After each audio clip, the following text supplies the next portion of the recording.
Well, first of all, the plank street means the plank, French.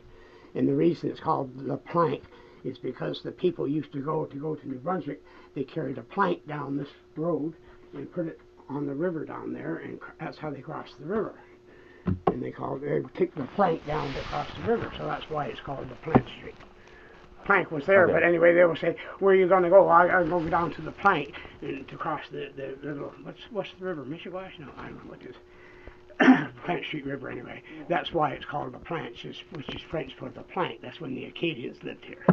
This was called the Golden Mile when they first started developing it back. The first thing that went out on the marsh was the scale houses, and this is on the old road. And then people started building motels. One was the Gateway was Tanny Downey's motel, two-story motel.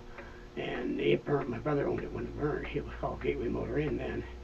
And then the motel, which is the Retreat, and then there was Letcher's burnt. But there was 5 or 6 motels out there, and 2 or 3 gas stations.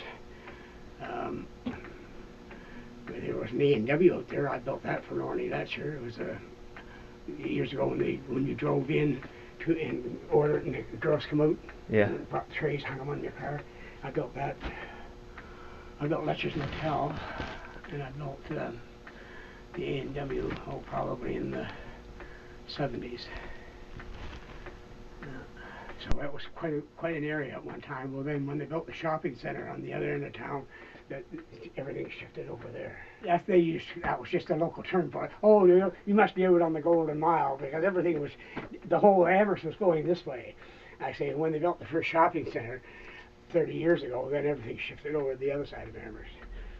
Well, this was the main highway. I mean, everybody came into Nova Scotia came by here until TransCanada back in the early 70s. So, I mean, this was the major area. I'm trying to figure out which route the Indians used when they came across that marsh in 1762 is when they first came across. And what a barrage they had there from the British up on the Yorkshire people came in 1774. Right after the Indians. Yeah. Were you here then? Oh yeah, I was here. Yeah. But it had to be bad though, Gordon. Yeah. Because I mean, the first few winters here, they must have thought, "What the fuck am I doing here?"